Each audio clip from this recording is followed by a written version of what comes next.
In past struggles for equality, women have pointed to a lopsided division of labor, such as housework and raising children.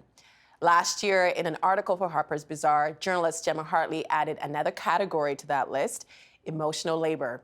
It went viral, and she's now expanded on the idea in her new book. It's called Fed Up: Emotional Labor, Women, and the Way Forward. And Gemma Hartley joins us now. Hi, Gemma. Hi. It's nice to meet you. Nice to meet you too. Where did the term emotional labor originate?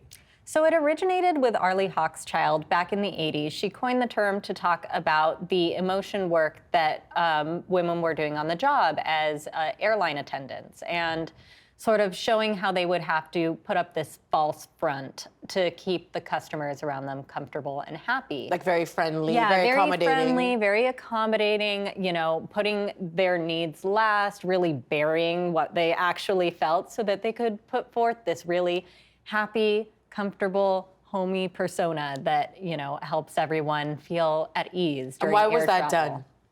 So it was done because it, you know, it makes business better. So airlines really wanted their stewardesses to go through this, you know, intensive training that showed them how to be basically the perfect hostess in the air, because a lot of people had anxiety about flying. So they wanted to soothe that anxiety, but they took it really, really far, to the point where there were like absolute breakdowns when these women got off work, or they wouldn't know how to turn it off. They said that their smiles seemed like plastered on their face all the time, even when they got home, and they were not in touch with their actual emotional state anymore. Well, I want to show you emotional labor in action. You actually write about this in your book, and this is a clip from when Harry met Sally. But it's not the other clip that everybody usually shows when she's like, I'll have whatever she's having. Let's take a look. Sheldon, please roll. You're together, what, 3 weeks? A month. How did you know that? You take someone to the airport, it's clearly the beginning of a relationship. That's why I have never taken anyone to the airport at the beginning of a relationship. Why? Because eventually things move on and you don't take someone to the airport, and I never wanted anyone to say to me, how come you never take me to the airport anymore? It's amazing. You look like a normal person, but actually you are the angel of death. So why is that an example of emotional labor? So this is the type of work that we do on a personal level.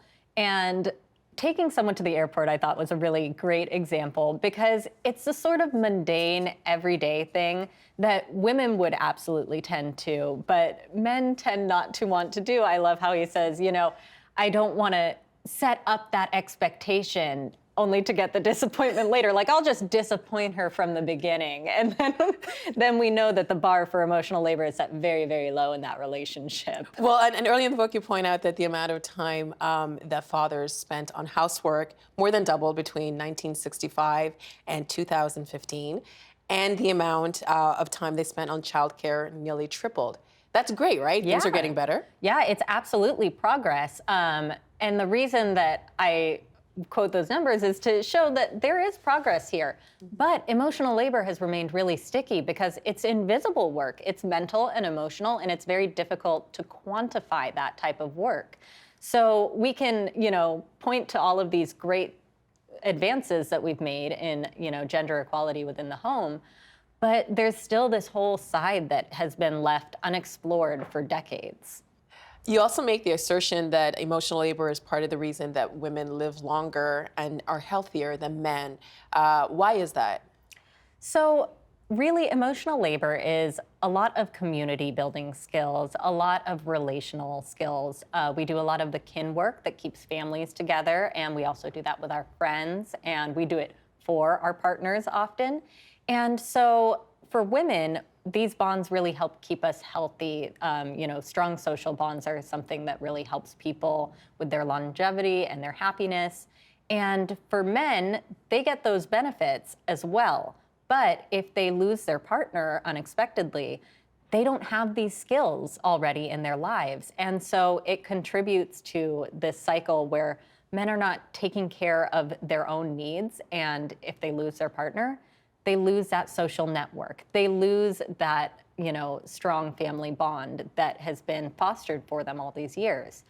And it's really important that men learn these skills and take that part of their life on so that they don't fall into this, comfortable area where they're getting all of the benefits from their partner, but it's all their partner's work. It's all they're doing. But then how do you address something that you don't even know is there? So I think that's until it's gone. Yes. So that's part of why I wrote this book, is that I think it's really important that we start having these conversations about emotional labor and what it is and why it's important for everyone to have. Because I think it is very invisible for men, especially. Women usually can point to this and say, yeah, that's me. But for men, it's, this work that they're not even aware of because they weren't conditioned to see this type of work. And so I think it's really important that we start that conversation and start talking about it so that they can see it, because it will become visible once you start doing the work. And in the book, you write about your relationship with your husband. So how does emotional labor play out in a relationship? Yes, so it usually plays out in that we fall into these roles very naturally. We go to these preconceived notions of what we are supposed to do by gender, and we don't even question it. And so we take on, as women, we take on emotional labor bit by bit, and our partners really don't realize that it's being done. I write it's especially notable in my instance because I got married very young. And so my husband basically went from having his mother take care of all of his emotional labor to having me take care of all of his emotional labor. And so it happens it's not a natural progression because it's not something that is hardwired into us, but it is something that happens without us thinking about it, because we've seen this play out all around us for our whole lives. And it just seems like, oh, well, this is what we do. And because it's invisible work, it's harder to point to and to say, hey, something doesn't look quite right here. Because you can see that, your partner is doing the dishes, they're doing the domestic labor, they're helping out with the children, but they aren't doing all of the mental and emotional work that goes along with that. When it comes to parenting is changing a lot. But when it comes to parenting, you point out that parenting mistakes aren't viewed as a moral failing if they're made by men. But you say this isn't the case if a woman makes a mistake. Who's making this call? Yeah, so a lot of the times this will come from other women. We will judge each other on our parenting skills, and we've sort of have a society that sets that up. We have a patriarchal system that puts mothers on this very high pedestal where we have to, reach for perfection all the time. And we are expected to do all of the emotional labor that goes along with parenting. And when fathers step in and are doing that work, the bar is pretty much non-existent. It's very low. And so when they step up and start doing things, they get a real big pat on the back. My husband goes to the store with all three of our kids to run errands just as often as I do. And he never gets through a store without someone having to stop and say, oh my gosh, you are so brave. You are such a good dad. Look at you. And if Do you get the same? If I go to the store, I'll get an eye roll because one of the kids is throwing a tantrum. And my husband said, I could have all three of them rolling on the ground throwing tantrums and someone would still come pat me on the back. So your husband's actually made that observation as well? Yes, he has. Now that he's become more aware of emotional labor and we've really worked towards more equality in our relationship, it actually makes him a little bit mad when he gets that, because he's getting this sort of infantilizing pat on the back, oh, look at you, you're doing such a good job, you're trying so hard. And he's like, no, I'm a really capable partner, I'm a very capable husband and father, and I want to be treated as such. And so that low bar is sort of annoying for him because he's surpassed it so much. You mentioned that you married young. You were also brought up in a Christian household. Yes. How much did that play into how you view emotional labor? So I think it really played into how I thought the research was going to bear out, because I had these preconceived biases about, I was really good at emotional labor. And surely I had to be naturally better at it in some way, right? I had to be hardwired for it. That's what I'd been told my whole life. And, I had questioned a lot of my belief as I got older. But this was one part that I was like, well, I see this everywhere, though. It's not just like my Christian grandmother. It's like my atheist neighbor, my, my aunt, everyone around me. All the women in my life are doing this work. So why wouldn't it be a natural, part of my biology? Which, of course, is not the case at all. Gender is not a binary thing.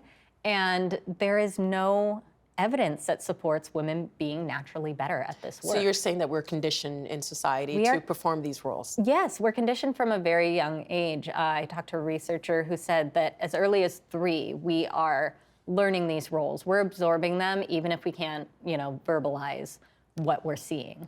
We understand that this is women's work and this is men's work. And we really absorb those gender roles incredibly early. And they go unchecked, sometimes for decades, sometimes for a whole lifetime. A lot of the times we will not take that extra step to question our own internal biases because they seem to be working so well. Well, how do you even have that conversation about that? Because I'm guessing when you do have this conversation about the inequity of emotional labor that's being performed in a relationship, one person is frustrated and the other person is defensive. So how do you have a conversation about how do you reach a balance or something that works out for both of you?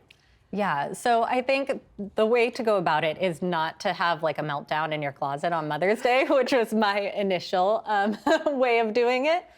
But I think what helped was approaching it from that cultural perspective and really talking about the way each of us were raised and why there is that gap. That was really what I wanted to find out in this book, was why is there such a wide gap in emotional labor in what I consider to be a very progressive relationship? And a lot of women echoed that sentiment, that they had partners who did the childcare, who did the cleaning, who did all the right things. But there was this gap in the mental load and in the emotional labor that was going into their lives. And I think when we look at the way we were raised and the expectations that we saw, it really helps take that defensiveness out of it because we're examining, how our culture raised us, not you're doing this wrong, but maybe we're not seeing the whole picture. It's not about the individual, it's about the culture. Yeah, it's about the culture much more. Well, something happened to you when you were in the hospital and you gave birth to your first child. What happened? So my first child, I had a bit of a traumatic labor and I was really, just beat up by the end of it. And I was, sitting there exhausted on all sorts of drugs to help me cope with the pain. And they came in and they addressed me as mom. They never learned my name, which I guess I can see why it would be hard to learn all the names, but also it's right there on the chart. It's on your bed. It's right there. Maybe we could, call me by my first name as an individual. But they came in and started giving me all of these instructions and paperwork. And my husband is sitting there fully intact physically and mentally. And they're telling me all of these different things that I need to know and these things that I need to track for the baby. And I sort of looked over at him and I was like, why are you talking to me right now? There's a fully capable parent in this room that could take down this information and not forget it as soon as they fall into like a drug-induced coma here. What was your husband's reaction? He didn't realize it was happening. At the time, he said when he read the book and he saw that moment, through my lens, it was absolutely eye-opening for him because, he's also going through this immense life change. He also just, had a baby brought into the world. So he just sort of went with what the doctors were doing. Having been in that situation, he's probably shell-shocked. Yeah, he was. He absolutely was. And, he was still in school at the time. So he had finals the next day that he had to leave the hospital and go and come back and, I want to read something that you wrote in the book. You write, whether consciously or not, men tend to perform emotional labor as a means to an end, whereas women perform emotional labor as a way of being. What ends are men aiming for when they take on emotional labor in your experience? So, in my experience, what I'm talking about in that section of the book is usually courtship and men wanting to put forth that extra effort to sort of, win the girl. And that's, fraught with all sorts of damaging stereotypes. But I think that when men do it, it's seen as really an extra credit activity. And it's something that puts them a notch above. But they don't have any societal expectation to continue. And so once you get past that early stage of a relationship, like we saw in that clip, it's not expected anymore.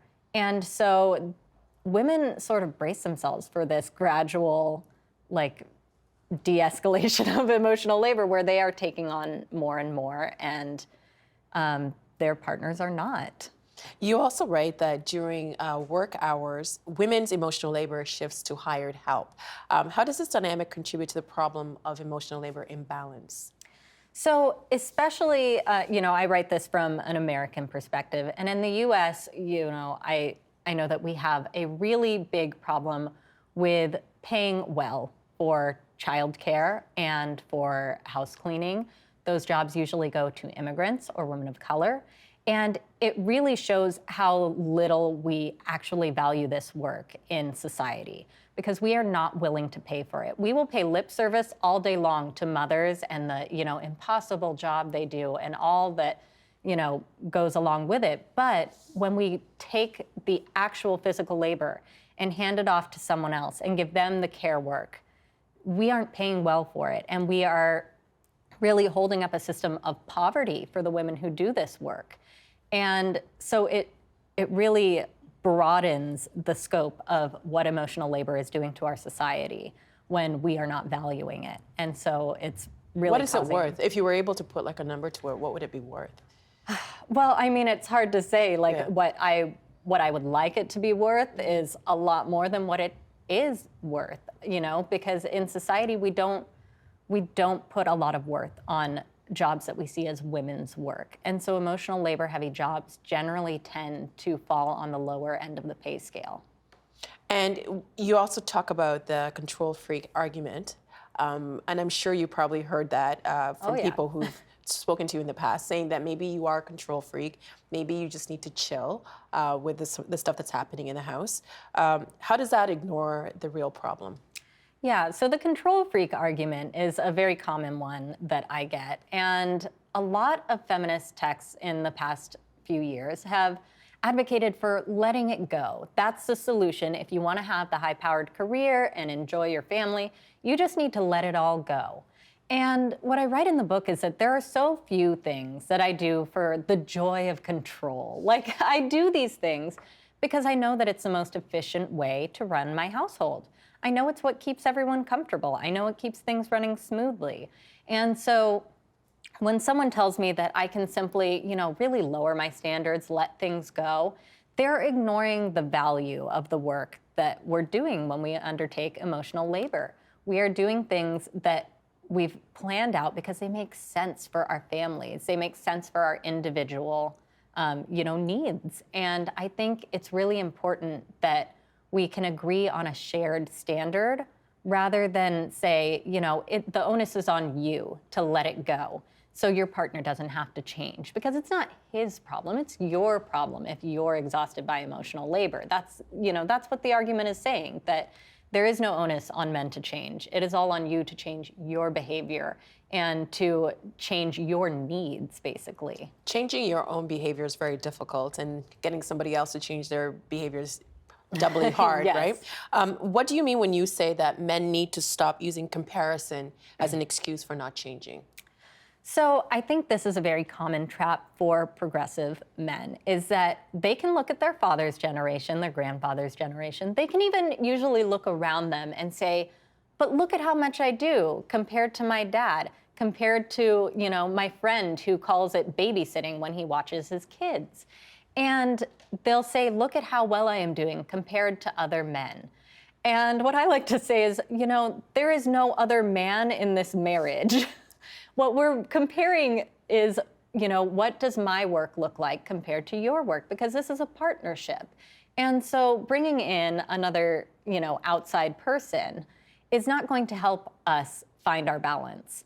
It's not like I'm not saying, well, Amy over here, she doesn't do her, her housework, so why should I do mine, or anything like that. Women never use that comparison tool as a way of, scapegoating their own behavior. But men will do it often because it's very convenient to say, well, look at how good I'm doing compared to everyone else. But it should really be a talk about how do we share our responsibilities within our partnership. Iceland has made incredible progress that you highlight in the book. What do we need to learn from Iceland about emotional labor? Yes, so Iceland is a really interesting case study for how they've dealt with emotional labor. One thing is their paternal leave policy is incredible, and they, really encourage and incentivize men to take that. I know that in the U.S. we don't have, much of anything. We don't have maternity leave or paternity leave for most, at least not legislated. It varies from company to company. And I have heard in Canada, is it correct that there is also paternity leave? But, I've heard from men that they won't take it because there is this sort of macho culture that says, you need to get back to work. And so a lot of men will not take that full paternity leave. But it's different in Iceland, though. But in Iceland, it's very different, where men are incentivized. They made it so that they don't get as many benefits if they go back to work earlier.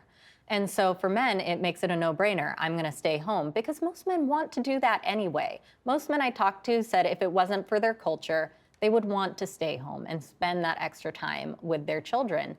And that can really help balance out emotional labor, because when you are at home constantly with, a new child, all of those schedules are developing. All of those, new mental lists are starting to build in your head. And you want both partners to have that knowledge instead of, I write in the book, my husband had no paternity leave. And so I was racking up all of these things in my head, and he just found it easier to ask me, what needs to be done? How does this work? I thought it was really interesting. We've run out of time, but in the book that you wrote, that men want to stay home and women want to go to work. But that's not something that we talk about, is it? No, it's really not. I think men and women, we kind of want the same thing. We want the full experience of life.